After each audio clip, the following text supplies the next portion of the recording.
Let's cut straight to it, okay, because this is monumental. The Hardy Boys were on NXT tonight. Great to see them in all the social media hype for NXT as they took on No Quarter Catch Crew. The TNA Tag Champs crossed the line. This was gold, this match. Great highlight for No Quarter Catch Crew, but it was all about the Hardys. Vintage Matt and Jeff multiple times tonight. Great to see them. And speaking personally, this reminded me of being a kid watching wrestling. I'll be completely honest, exactly what it should do. For 10 minutes, my mind is completely occupied with Hardy Boys the way it should be. For me personally, it was a total full circle moment. Matt Hardy had a series on his YouTube channel called Free to Delete, and we covered it here extensively. OGs to the channel will certainly remember that. And at the time, we earned a huge shout out from Matt Hardy himself on his YouTube channel. At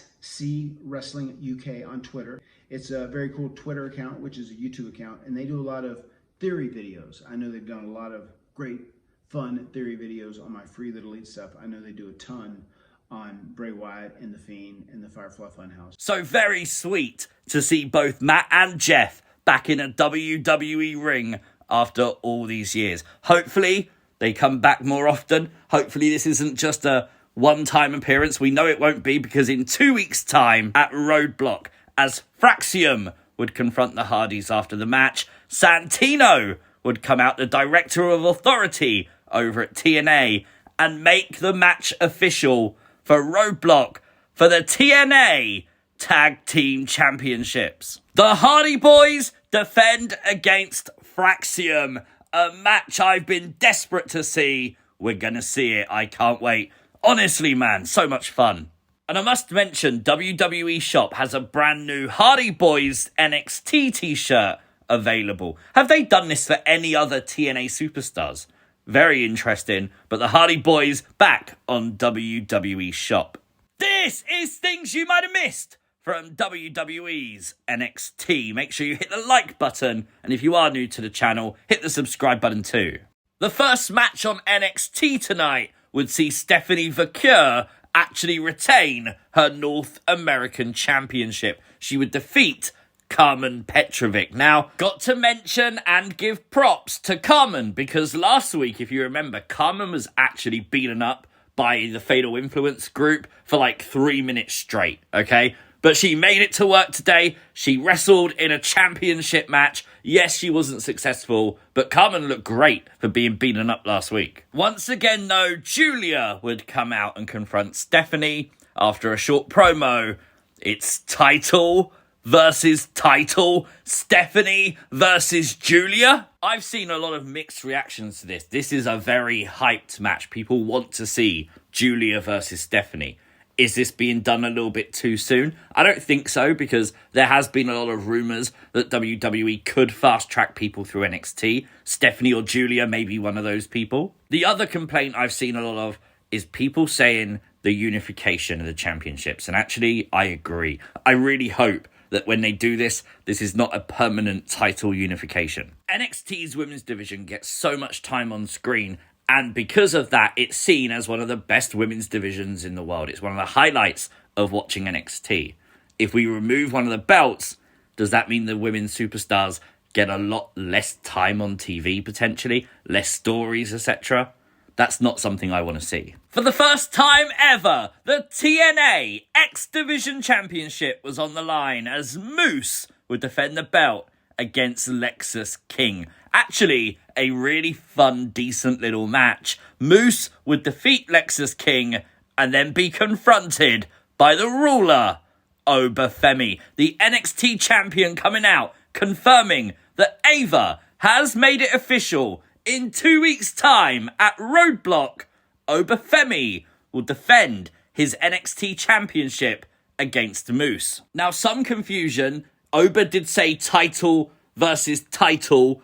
It's not title versus title. The X Division Championship is not on the line. Clarified on Twitter very quickly by WWE, who would clarify that Oba Femi will put his NXT title on the line. Oba did specifically say the NXT Championship, but then when he said title versus title, I think that's where a lot of confusion came in. Now, I think what he was meant to say was champion versus champion. Jordynne Grace would cut a really nice promo talking about how the foundations of NXT changed the second she signed with WWE. Talking about the people in the locker room being hungry and how she knew she had to be part of the biggest and best women's division in the world. She would be interrupted and confronted by Roxanne Perez. I was not expecting that. With Roxanne being in the chamber this Saturday, I thought Roxanne may have been called up permanently, but no. Got to wonder if Roxanne is setting up a match here with Jordynne Grace.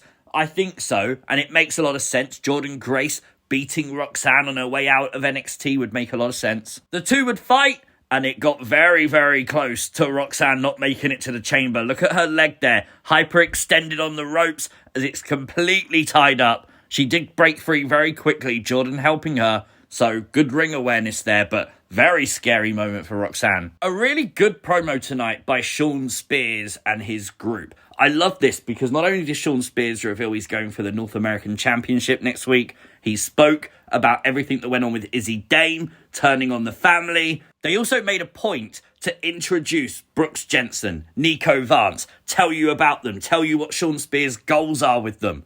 Exactly what you want to see for character development. It looks like we're setting up a match, Sol Ruka and Zarya versus Piper Niven and the Women's United States Champion, Chelsea Green.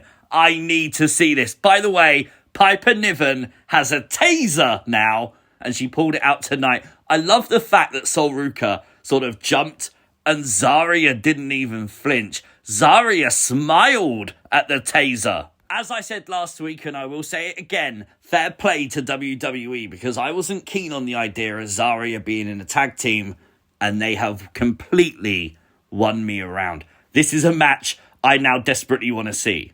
So maybe you guys can help me out. Jada Parker had a promo tonight backstage on NXT, but I didn't hear or see a word of it, because every time she'd say like a few words, Netflix would just cut it away and take it back to the superstar screen. It would come back to Jada momentarily and then straight back to the superstar screen again.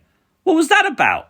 I'm going to assume it's something along the lines of Kalani Jordan setting up a match, but I didn't hear it, so I honestly have no idea. Lola Vice would pick up a huge victory tonight, defeating Ariana Grace. Lola was very lucky earlier on tonight as she escaped narrowly the Cobra by Santino. Luckily, he had it all under control. Boys, seriously though, how do we get into wrestling?